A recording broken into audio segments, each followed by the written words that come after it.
প্রিয় দর্শক শ্রোতা, সবাইকে অনেক অনেক প্রীতি আর শুভেচ্ছা জানিয়ে শুরু করছি মাধ্যমিক ও উচ্চ মাধ্যমিক শ্রেণীর শিক্ষার্থীদের জন্য শিক্ষা সহায়ক বিষয়ভিত্তিক পাঠদানের অনুষ্ঠান অনুশীলন।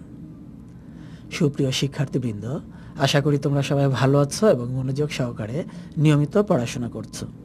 বন্ধুরা, তোমরা মাধ্যমিক শ্রেণীর শিক্ষার্থী এবং যারা 2010 সালের এসএসসি পরীক্ষায় অংশগ্রহণ করবে, তোমাদের জন্য আমরা আজ একটি বিশেষ আলোচনা অনুষ্ঠানের আয়োজন করেছি।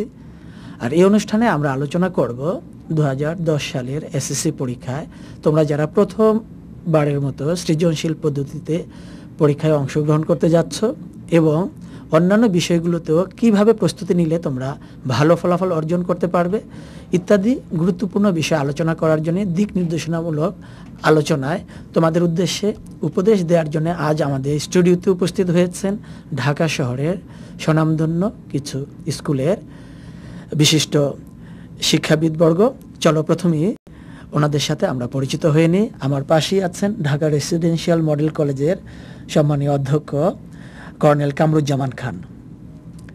তারপরে রয়েছেন আইডিয়াল অ্যান্ড কলেজের অধ্যক্ষ শাহানারা বেগম এবং আরও একজন অতিথি, তিনি হচ্ছেন জুনিয়র ল্যাবরেটরি হাই স্কুলের প্রধান শিক্ষক মোহাম্মদ হাবিবুল্লাহ খান। আর বরাবরের মতো তোমাদের সবার সাথে আছে আমি সরকার এম এ হানিফ। বন্ধুরা, পরিচয়ের পালা শেষ হলো, এবার আমরা মূল আলোচনা শুরু করছি। প্রথমেই আমি কর্নেল মোহাম্মদ কামরুজ্জামান খান স্যারের কাছ থেকে জানতে চাইব যে এই যে সৃজনশীল যে পদ্ধতির কথা আমরা শুনেছি যে এবারের এসএসসি পরীক্ষায় প্রথমবারের মতো এই সৃজনশীল পদ্ধতি শুরু হতে যাচ্ছে, তো এই পদ্ধতি সম্বন্ধে শিক্ষার্থীদের উদ্দেশ্যে আপনি কিছু বলবেন কি, যে এই পদ্ধতি নিয়ে ভয় বা ভীতির কোনো কারণ আছে কিনা, বা এর ভালো দিক কি, কিভাবে ওরা এই অংশে ভালো ফলাফল অর্জন করতে পারবে? 2010 সালের এসএসসি পরীক্ষায় দুইটি বিষয়ে ধর্ম শিক্ষা এবং বাংলা প্রথম পত্রে সৃজনশীল পদ্ধতিতে পরীক্ষা হবে এবং এর সহায়ক হিসাবে প্রাক নির্বাচনী পরীক্ষায় অভিন্ন প্রশ্নপত্রে সারা দেশে প্র্যাকটিস হয়েছে, নির্বাচনী পরীক্ষা তো এরকম একটা অনুশীলন হবে।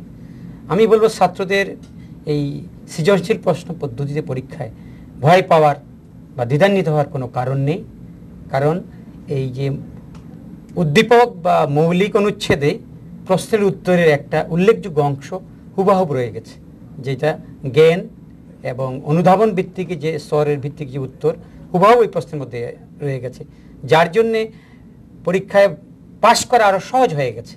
তবে হ্যাঁ, ভালো ফলাফল করতে হলে প্রয়োগ এবং যে উচ্চতর দক্ষতা দুটা স্তর আছে, সেখানে মেধাবী ছাত্ররা ভালো করবে। সেই প্রেক্ষাপটে আমি বলবো যে ভয় পাওয়ার কোনো কারণ নেই, বরঞ্চ পরীক্ষার ফলাফল ভালো হবে, পাশের হারও বেশি হবে আশা করছি।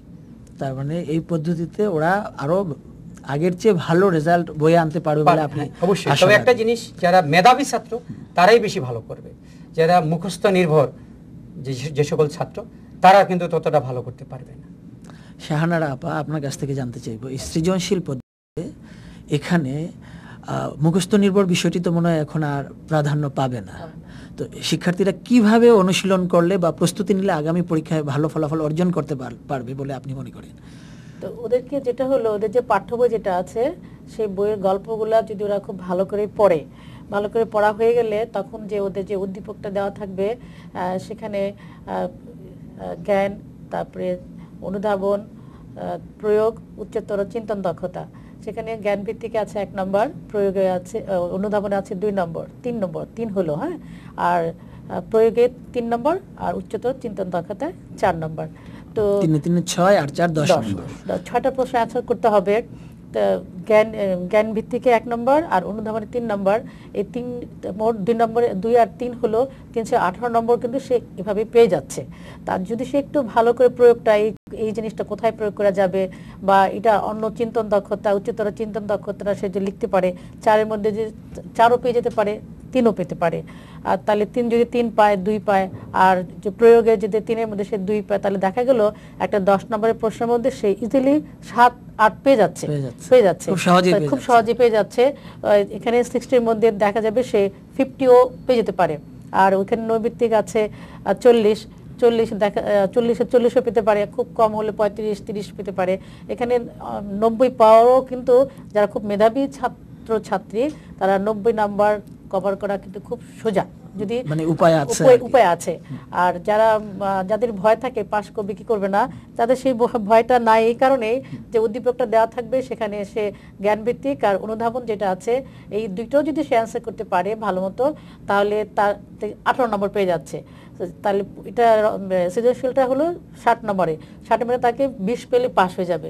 আর ওই যে অনুধাবন, প্রয়োগ বা উচ্চতর চিন্তন দক্ষতা যেটা আছে, সেটা তো একটা সাধারণ ছাত্রী সে কিছু না কিছু লিখতে পারবে, যার ফলে পাস ভালো আসবে।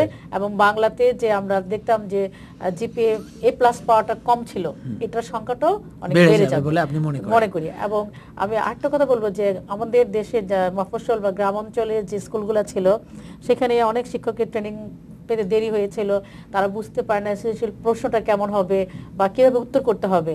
তো যেটা আমি বলবো, বর্তমান শিক্ষা মন্ত্রণালয় যে জিনিসটা করেছে, প্রি-টেস্ট পরীক্ষা যেটা হয়েছে, পুরা দেশের সবাইকে একই প্রশ্ন, অভিন্ন প্রশ্ন ছিল, এবং সেটা তারা উত্তরটাও বলেছেন, উত্তরটাও দিয়ে দিয়েছেন পরে, মানে প্রশ্ন আগে দিয়েছেন, কতদিন পরে বলেছেন যে যারা উত্তরটাও নিয়ে যান।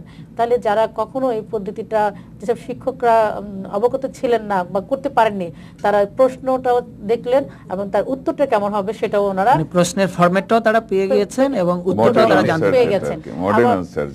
আবার এরপর টেস্ট পরীক্ষাতে হবে, ওরাও সেটা হবে।